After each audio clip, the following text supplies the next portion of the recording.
Yo, what is up, everybody? It's Peace Out. Welcome to another video. So for today, I'm going to be showing you guys my third place list. You saw the title. It is Tearlament, Kashtira, Ishizu, Danger, Shaddoll. So let's just get into the profile. I couldn't cut it down to 40, guys. I tried my hardest, but I was able to cut it down to 45.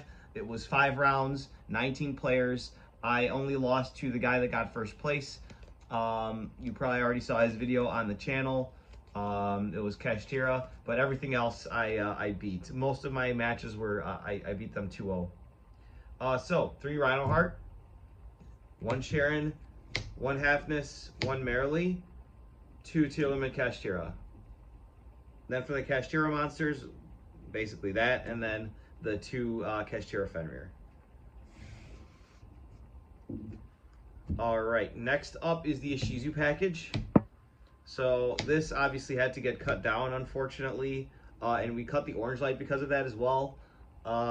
We don't really particularly need normal summons in this deck. Sure, normal summoning Diviner and milling 5 is great, and then getting a level 4 extender on board can give you a fleur, which can insulate your plays and be a nice disruption for your opponent, and it can pop cards.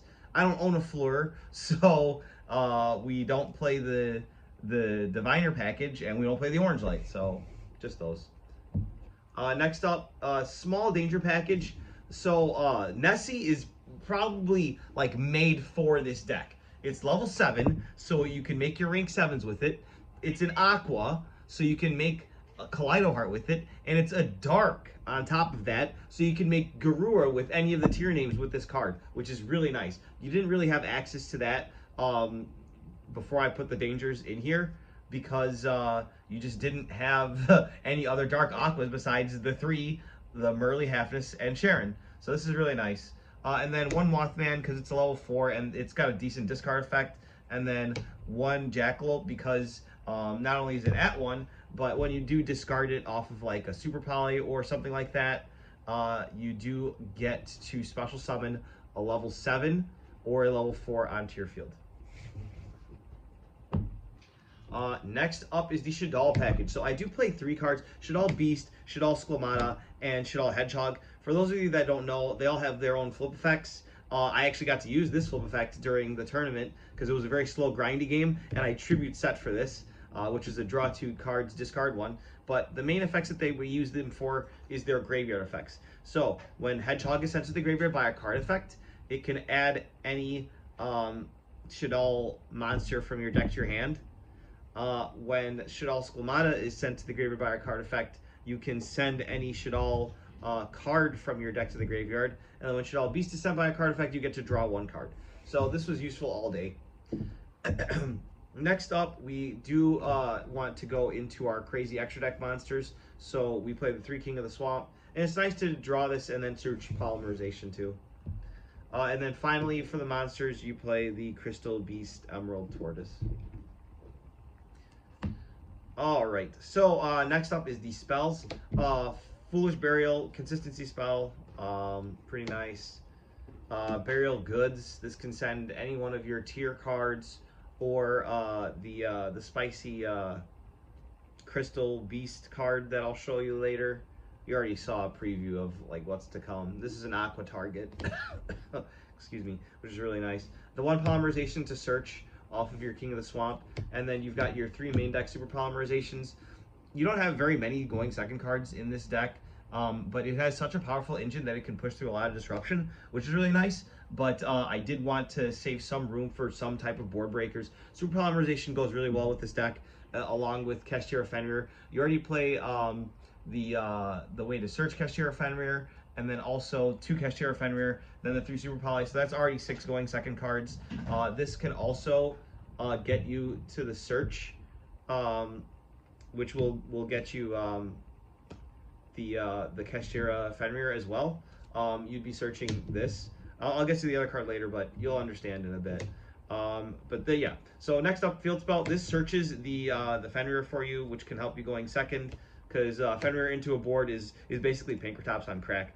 Now we're playing 3 Planet Pillar Rhino. The pop effect is so useful. Oh my god. So you pop your own Kaleido Heart, which is insane. I never used to do this before because before I was wanting to play 40 and I only played one planet, which was really funny.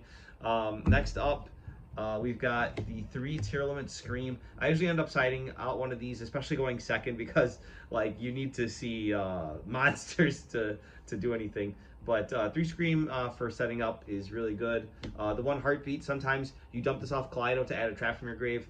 Now, this is where I differ from a lot of lists. I play the 2 Solyak in the main, and I still main the Crime. The reason is that this deck doesn't set up very many negates. Like before I had Double Toad, but now I don't have that luxury. And at my locals, some people are playing Kashtira, but not everybody. So I don't feel like Meta Noise is a main deck worthy card. So I do side it, but it's only good going first, and it's only good against certain decks. So, and the mill effect is not even that good. Like I'm resolving Crime way more often than I was before, because I am using my Tearlament's Kashtira to banish like either a Rhino Heart, or if I know that I have access to this going to the graveyard, I'll banish something else, and it just adds it back. Like a Halfness got called by the grave, and I was able to add it back by milling this, which was really nice and useful. And then last card is the card I was referring to before. This makes Foolish Burial Goods a terraforming, essentially, which is why I ended up cutting terraforming. It was just not a good card to mill, but this is an amazing card to mill, because it sucks drawing it, but the effect on field will probably never come up. If 2 or more monsters with that are level 10 or higher have different attributes, you flip this up and you shuffle every other card except this card into the deck, and both players draw 5 cards, which is insane. But that'll never probably come up. But the insane effect is that once per duel, you can banish this from your graveyard to search any field spell in the game, and a Crystal Beast card, or whatever it's called. What's it called? Yeah, Crystal Beast. So you play the Water Aqua 1 level 3, so you can easily fuse away with it. So that is the main deck, 45 cards. Once again, I'm trying to cut it down, but it's really tough. And then extra deck, so freaking tight. But we play our fusions. Now we play the Mud Dragon. RIP Kid Kalos, we've replaced her with Shaddoll Winda.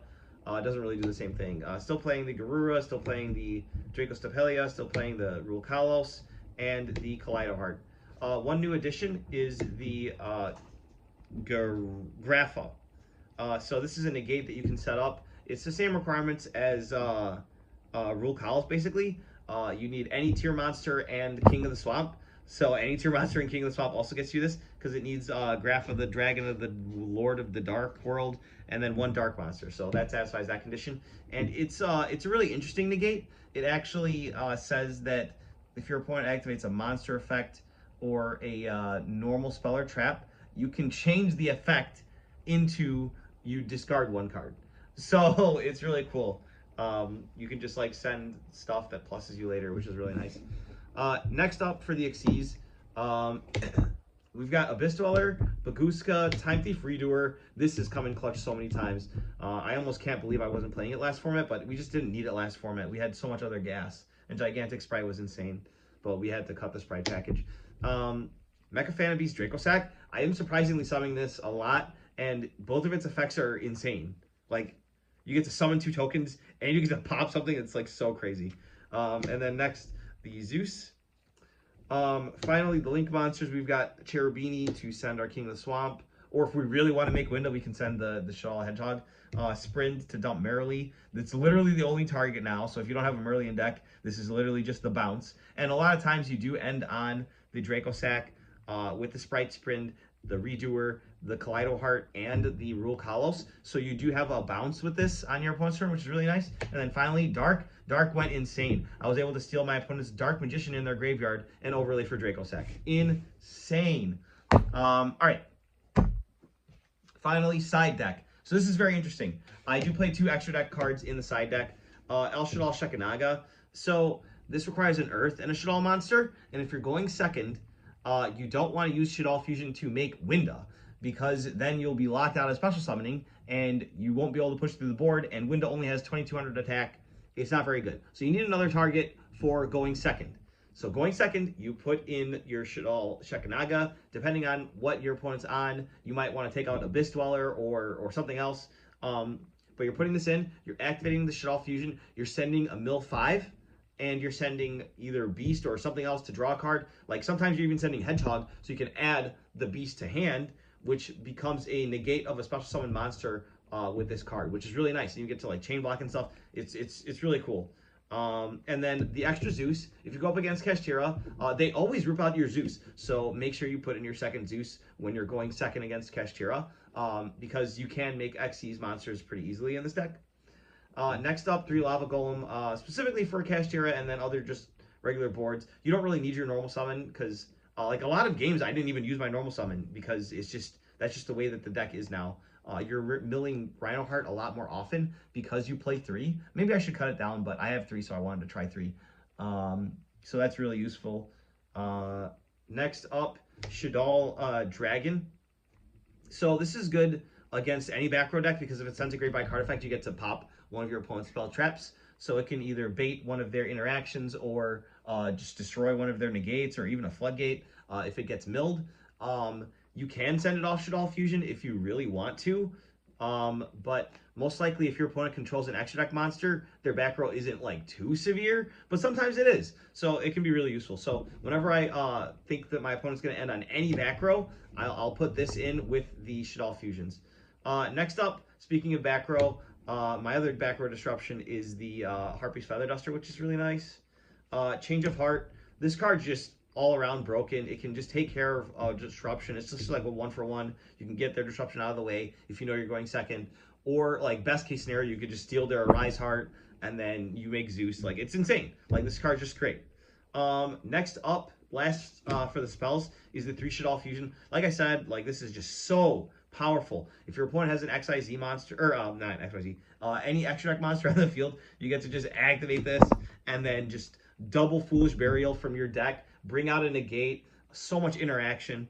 And then you can even pop something if your opponent has a back row and you put this in, which is so powerful. And this is not a use, this is an activate. So I activated it in round 5 against, I think it was Marcelo. He negated with Baron, and I was able to activate the second one and summon out my dude, which is really nice.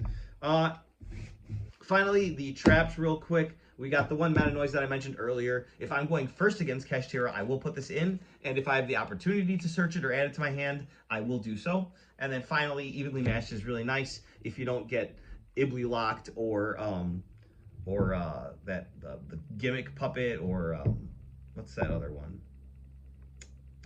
Ra's Disciple. But yeah, so that's the deck. Hopefully you guys enjoyed. This deck is cope. I don't recommend playing it, but I had a lot of fun with it. And if you have any suggestions for the build and how I can get down to 40, I would love to hear it. So we'll see you guys in the next one. Bye-bye.